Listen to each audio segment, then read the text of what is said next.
बिस्मिल्लाहिर्रहमानिर्रहीम। अस्सलाम वालेकुम dear students, welcome to my channel. ST 630 का लेक्चर नंबर 1 हमने पढ़ा। उसमें हमने उसका इंट्रोडक्शन देखा, उसमें डिफरेंट मेथड देखे कि किस तरह से हम रिसर्च कर सकते हैं। उसमें हमने डिसीजन मेकिंग को डिस्कस किया। ऑल्सो के डिटेल से मैंने आपको इंट्रोडक्टरी लेक्चर दिया था ताकि आपको कोई भी कन्फ्यूजन ना रहे और आप इजीली इस पूरे कोर्स को जो है वो पढ़ सकें। तो आज हमारा लेसन नंबर 2 है। इसमें हम देखेंगे कि scientific method of research and it's special features. कि साइंटिफिक मेथड क्या है रिसर्च का, कि साइंटिफिक तरीके से हम किस तरह से रिसर्च करते हैं और उसके स्पेशल फीचर्स कौन से होते हैं इस रिसर्च के, उनको हम डिटेल से डिस्कस करेंगे। तो ये लेक्चर इंपॉर्टेंट है, इसमें से आपका पेपर आता है तो आप लाजमी इसको देखिएगा। और जो स्टार्टिंग के आपके क्विजेज़ होंगे वो भी स्टार्टिंग के लेक्चर्स में से होंगे। तो जो चीज़ें मैंने साथ साथ हाईलाइट करवाई हुई हैं इनको आप लाजमी जो है वो नोट डाउन करते जाएं। तो लेक्चर नंबर 2 है research produce knowledge which could be used for the solution of the problem as well as for the generation of the universal theories principles and the laws, but all knowledge is not science. अब research क्या है, ठीक है, ये हमने पहले देख लिया है कि रिसर्च बेसिकली हमारे पास क्या होता है, एक प्रॉब्लम्स के सोल्यूशंस के लिए हम यूज़ करते हैं। हमारे पास स्टडी होती है, हम डिफरेंट स्टडीज़ को देख के डिफरेंट हमारे एक्सपीरियंसेस को देख के हम एक रिसर्च बनाते हैं जिसमें हम डिफरेंट प्रॉब्लम्स के डिफरेंट सॉल्यूशंस जो हैं वो प्रोवाइड करते हैं। अब रिसर्च हमें क्या प्रोड्यूस क्या करता है, रिसर्च बेसिकली नॉलेज प्रोड्यूस करता है। और वो नॉलेज किस लिए यूज़ किया जाता है, ऑब्वियसली किसी प्रॉब्लम के सॉल्यूशन के लिए यूज़ किया जाता है, या फिर डिफरेंट यूनिवर्सल थ्योरीज होती हैं, डिफरेंट लॉज होते हैं, प्रिंसिपल्स होते हैं, उनके लिए यूज़ किया जाता है। लेकिन साथ में ये फैक्ट है कि but all the knowledge is not science. लेकिन हर तरह का नॉलेज साइंस नहीं होता। मतलब डिफरेंट चीज़ें हैं जो आजकल तो जो है वो साइंस से हर एक चीज़ को प्रूव करने की कोशिश की जा रही है। लेकिन फिर भी एक पॉइंट ऐसा आ जाता है जहाँ पे हम कहते हैं कि कोई भी नॉलेज मतलब कोई भी नॉलेज है हमारे पास, हर तरह का नॉलेज जो है उसको हम साइंस के साथ रिलेट नहीं कर सकते। अब नेक्स्ट देखते हैं कि क्यों ऐसा होता है। The critical factor that separate scientific knowledge from the other ways of acquiring knowledge is that it use the scientific approach. मतलब जो मेन इसका फैक्टर है, जो क्रिटिकल फैक्टर है, जो हमारे साइंटिफिक नॉलेज को अलग करता है हमारे बाकी तमाम नॉलेजेस से, वो क्या है कि ये इसमें हमेशा साइंटिफिक अप्रोच यूज़ होती है। अब वो साइंटिफिक अप्रोच कौन सी है आगे हम देखते हैं। मतलब आपका अगर हम साइंस का लफ्ज़ यूज़ कर रहे हैं तो आपके पास आपके माइंड में साइंटिफिक वैल्यूज़ आनी चाहिए। मतलब कि आप साइंटिफिक तरीके से किस तरह फ़र्ज़ करें कि आप फिज़िक्स, केमिस्ट्री, बायोलॉजी या इस तरह के सब्जेक्ट्स को लेते हैं तो वो सारा एक साइंस में आ जाता है। तो साइंसी तरीके से जब किसी चीज़ को प्रूव करने की कोशिश की जाती है तो उसमें डिफरेंट इंस्ट्रूमेंट्स इस्तेमाल होते हैं, उसमें साइंटिफिक अप्रोचेस इस्तेमाल होती हैं, उसमें डिफरेंट लॉज और डिफरेंट थ्योरीज़ को जो है वो उसमें यूज़ किया जाता है, डिफरेंट इक्वेशंस को यूज़ किया जाता है। बट बाकी जो नॉलेज है, वर्ल्ड के बारे में नॉलेज है, मतलब उसमें तो हम साइंस को नहीं लगाते। एक कंट्री है, उसकी हिस्ट्री है, तो ओबियसली वो हिस्ट्री है, उसमें किसी भी साइंस की ज़रूरत उसमें नहीं आएगी। ठीक है, अब देखें आगे देखते हैं कि when most people hear the word science the first image that come to mind is one of the test tubes computers. जो अभी मैंने आपकी बात की है कि ये साइंटिफिक चीज़ें हैं कि जब हम साइंस के नाम सुनते हैं तो हमारे माइंड में ये चीज़ आती है कि इसमें टेस्ट ट्यूब्स यूज़ की गई हैं, कंप्यूटर्स यूज़ किए गए हैं, रॉकेट शिप्स यूज़ किए गए हैं, या फिर people in the white lab quotes, या फिर ओबियसली जो लैब्स में काम करते हैं उन्होंने वाइट कोट पहने होते हैं वो लोग करते हैं। These outward trapping are the part of science. मतलब कि ये जो चीज़ें हैं ये साइंस का पार्ट है। Some science such as the natural science deal with the physical and the material world. Some other science involve the study of the people, their believe, behaviour, interaction, attitude, institutes and so forth, and they are sometime called the soft sciences. जहाँ पे अब soft science की definition है, कहते हैं कि एक जो साइंस है वो साइंस है जिसमें हम फिज़िक्स, केमिस्ट्री, बायोलॉजी, कंप्यूटर्स वगैरह के बारे में पढ़ते हैं। एक वो साइंस है जो हमारे पास नेचुरल साइंस जिसका हम नाम देते हैं, उसमें हमारे पास फिज़िकल चीज़ें हम यूज़ करते हैं, हम मटेरियल वर्ड्स को यूज़ करते हैं, मीन्स के केमिकल्स या इस तरह की चीज़ों से हट के जो हमारे पास हमारे सामने चीज़ मौजूद होती है उसको हम यूज़ करते हैं। और कुछ इस तरह की साइंसेस होती हैं जिसमें हम लोगों को स्टडी करते हैं, लाइक सोशियोलॉजी, साइकोलॉजी, इस तरह की जो चीज़ें होती हैं उसमें, तो वो भी हमारे पास एक साइंस की कैटेगरी में आते हैं। तो इसमें उनके beliefs, behaviours, interaction, attitude, institutions and बाकी सारी चीज़ों को डिस्कस किया जाता है और इनको हम क्या कहते हैं, सॉफ्ट साइंस कहते हैं। अब नेक्स्ट हम देखते हैं साइंस की जो मेन डेफिनेशन है वो क्या है।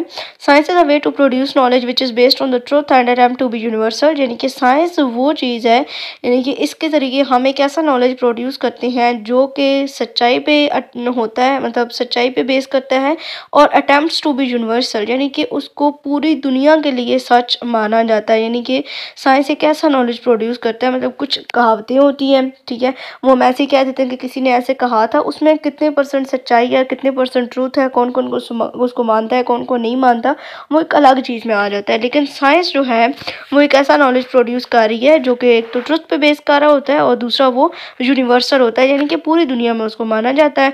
In the other word science is a method to produce a knowledge, a procedure to produce a knowledge. कि साइंस क्या है, हमारे पास एक प्रोसीजर है नॉलेज प्रोड्यूस करने का।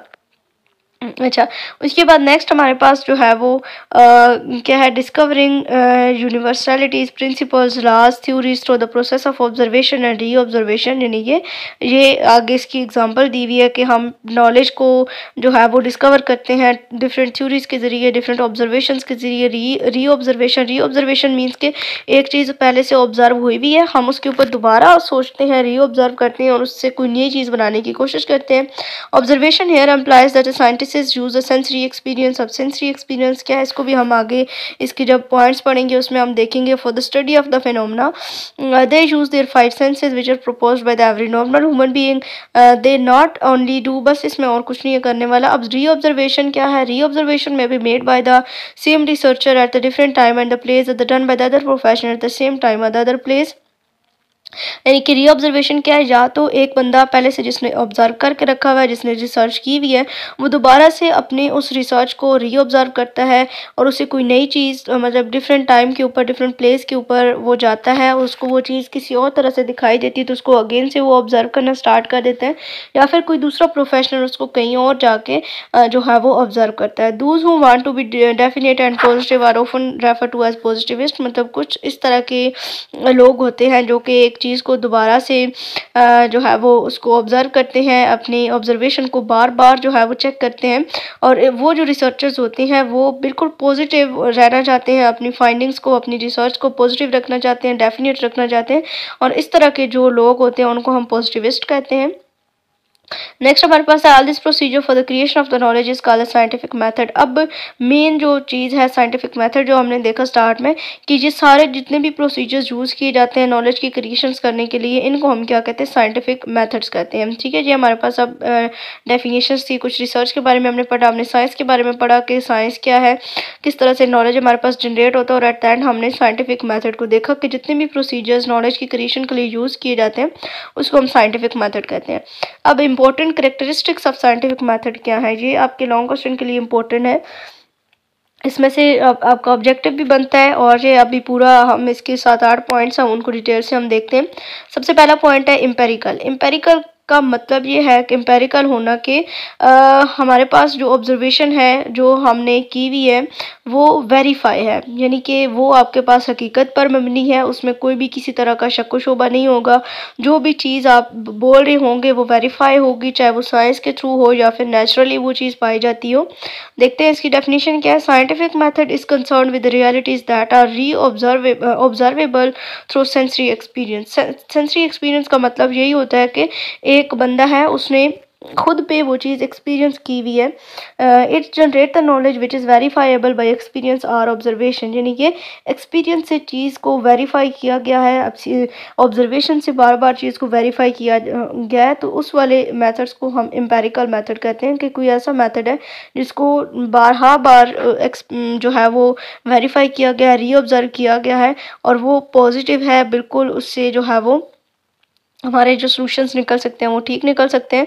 And any reality that can not be put to the sensory experience directly और indirectly, यानी कि कुछ इस तरह की रियलिटीज़ होती हैं जिनके ऊपर हम सेंसरी एक्सपीरियंस मतलब कि उनके ऊपर बार बार हम उसको री ऑब्जर्व नहीं कर पाते हैं, उसमें किसी एक्सपीरियंस की हमें ज़रूरत नहीं होती है, मतलब वो हमारा ईमान होता है, हमारा पुख्ता अकीदा होता है। लाइक एग्जिस्टेंस ऑफ हेवन, यानी कि जन्नत का होना, the day of judgement, life hereafter, God's reward for the good deeds, does not fall within the domain of scientific method. यानी कि ये जो चीज़ें चीज़ें हैं, ये जो अल्लाह ताला की कुदरत की चीज़ें, जो नेचुरल चीज़ें, इनमें हम अपने साइंटिफिक मेथड्स को यूज़ नहीं कर सकते। इनमें हमें किसी एक्सपीरियंस की ज़रूरत नहीं है कि हम ये नहीं कह सकते कि इतना टाइम रहने के बाद, इतना टाइम ज़िंदा रहने के बाद हम ये चीज़ एक्सपीरियंस करेंगे तो हमें पता चलेगा कि ये चीज़ है या नहीं है।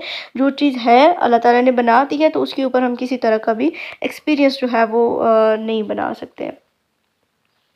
नेक्स्ट हमारे पास है वेरीफाइबल। ठीक है, कि वेरीफाइबल का मीन्स कि जो ऑब्जर्वेशन हमारे पास साइंटिफिक मेथड से बनाई जाती हैं वो बार बार जो है वो वेरीफाई हों different senses using the senses to confirm to refute the previous finding, यानी कि पिछली जो तमाम फाइंडिंग्स की गई हैं उसमें वो जो हमारे पास रिसर्च आई है, जो हमने ऑब्जर्वेशन बनाई है, वो हमारे पास वेरीफाइबल होनी चाहिए।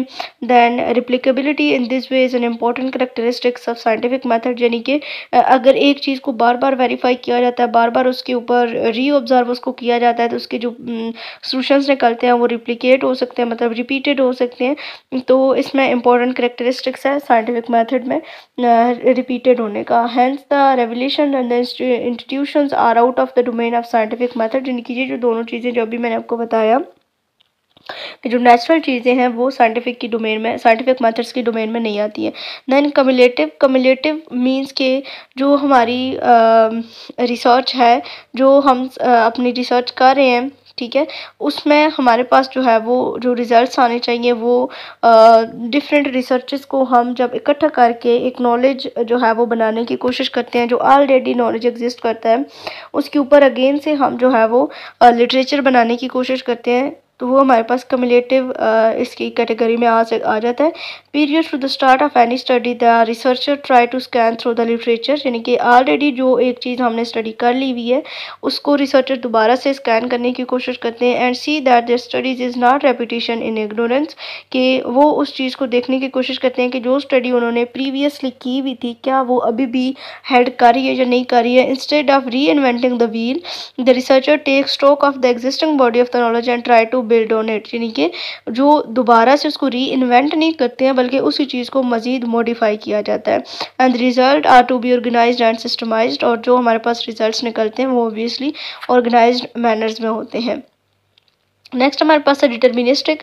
Science is based on the assumption that all the events have antecedent causes that are subject to identification and the logical understanding, यानी कि जो हम रिसर्च कर रहे हैं, जो भी हमारे पास मेथड हम अप्लाई कर रहे हैं, जो भी हमने सोल्यूशन निकाला है वो लॉजिकल अंडरस्टैंडिंग के मुताबिक होना चाहिए, यानी कि कोई भी अगर किसी को भी हम समझाने की कोशिश कर रहे हैं, उसको आइडेंटिफाई कर रहे हैं, तो वो जो हमारा प्रॉब्लम है, जो भी हम उसको सोल्यूशन बता रहे हैं, जो भी हम अपनी रिसर्च के बारे में डिस्कस कर रहे हैं, तो हमारी रिसर्च जो है वो अंडरस्टैंडेबल होनी चाहिए for the scientist, nothing just happen, यानी कि साइंटिस्ट के लिए कोई भी अगर एक साइंटिस्ट है, जैसे कि आप फिज़िक्स की अगर एग्जांपल लें तो जो हमारे पास न्यूटन है उनके डिफरेंट लाज हैं, तो उन्होंने क्या देखा था, जस्ट क्या देखा था कि एक एप्पल है वो दरख्त से गिर रहा है, तो उनके लिए वो चीज़ आम चीज़ नहीं थी, मतलब कि जैसे कि हम नॉर्मल लैंग्वेज में कहते हैं, जैसे कि हम होते तो लाइक उनकी मजाक बनाने के लिए कि अगर हम होते तो वो एप्पल उठा के खा लेते, इतना ज़्यादा करने की क्या ज़रूरत थी। तो वो एक साइंटिस्ट थे, उन्होंने अपने माइंड के मुताबिक सोचा कि ये क्यों गिरा है,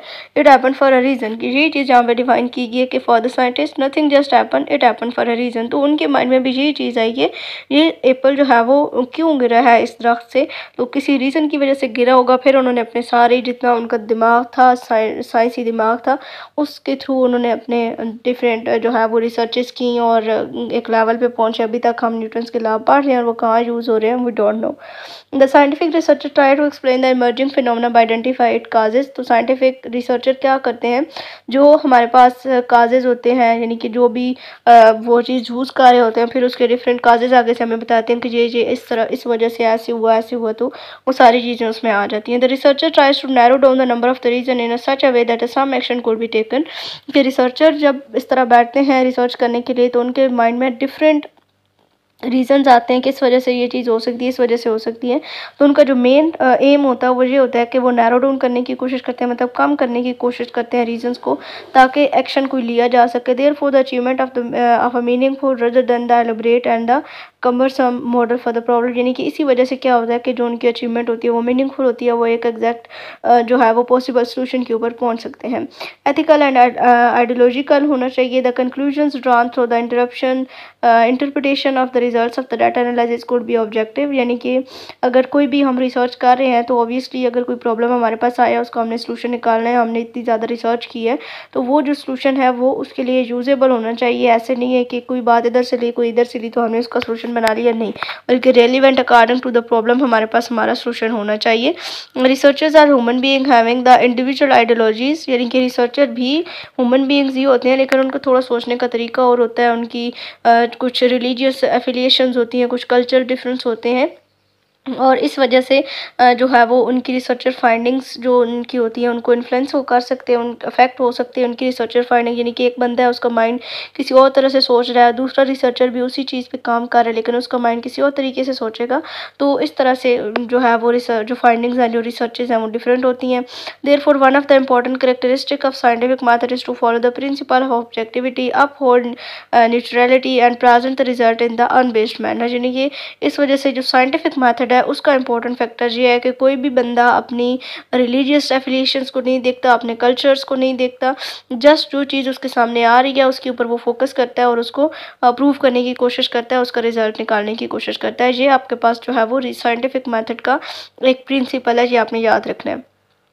उसके बाद है statistical generalisation. Generalisability refer to the scope of the research finding in one organisation setting to the other setting, यानी कि जो हमारे पास मतलब एक जनरलाइज होना चाहिए, एक जनरल वे में अगर बात मतलब हर बंदे के लिए उसको आम होना चाहिए, हर चीज़ जो है उसको समझ सके जो भी आपने रिसर्च की है। Obviously the wider the range of flexibility of the solution generated by the researcher the more useful the research is to chooser, यानी कि जितनी उनकी वाइडर होगी रिसर्च, जितना ज़्यादा वो उस चीज़ के बारे में रिसर्च करेंगे उतना ज़्यादा वो डाटा इकट्ठा कर पाएंगे। For wider generalisability the research sampling design has to logically developed and the number of the other details and data collection method need to be followed, कि इसमें कहते हैं कि जो अगर हम बहुत ज़्यादा मतलब उसको जनरलाइज करने के लिए बैठ जाएँ तो फिर ऑब्वियसली हमारे पास बहुत ज़्यादा डाटा इकट्ठा होना शुरू हो जाएगा, बहुत ज़्यादा डिटेल्स आ जाएंगी जिसमें डिफरेंट मेथड्स उसमें होंगे। Statistic is a device for comparing what is observed and what is logically accepted, यानी कि हमने अब हमारी ऑब्जर्वेशन और हमारी जो लॉजिकल एक्सेप्टेंस होती है हमारे प्रॉब्लम के मुताबिक, जो स्टेटिस्टिक है उन दोनों के दरमियान हमारे पास कंपेयर करने के लिए हम इसको यूज़ करते हैं। The use the statistic become helpful in making the generalization which is one of the goal of scientific method, कि जो statistic है वो जब हम generalize करने के लिए चीज़ों को बैठते हैं, जब हमारे पास different findings आ जाती हैं, different observation आ जाती हैं, तो उनको जब हम compare करते हैं कि हमारे problem के according कौन सी जा रही है, तो इस वजह से statistic जो है वो scientific method में बहुत ज़्यादा यूज़ की जाती है। देन नेक्स्ट हमारे पास है रैशनलिज्म।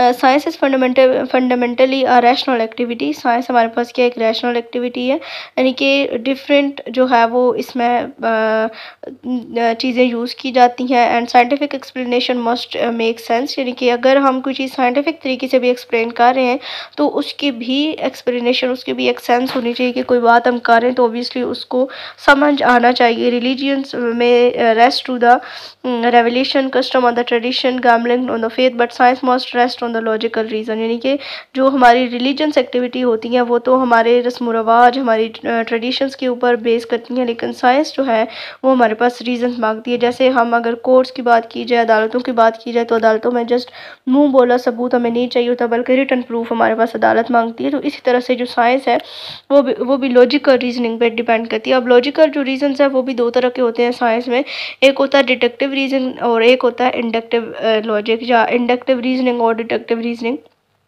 जो इंडक्टिव रीजनिंग है, ठीक है, जो हमारे पास इसका डिफरेंस है दोनों में, ये इंपॉर्टेंट क्वेश्चन है। इंडक्टिव रीजनिंग जो होती है वो ये होती है कि ये पर्टिकुलर से जर्नल जो है वो चीज़ की तरफ जाती है, पर्टिकुलर टू जर्नल होती है, यानी कि फैक्ट्स टू थ्योरीज होती है। कि एक हमारे पास सिंपल एक बंदा है, वो अपने ऊपर कोई रिसर्च करता है या अपने ऊपर उस चीज़ को अप्लाई करता है या किसी एक चीज़ के ऊपर अप्लाई करता है, फिर वो जर्नली होल चीज़ को देखने की कोशिश करता है।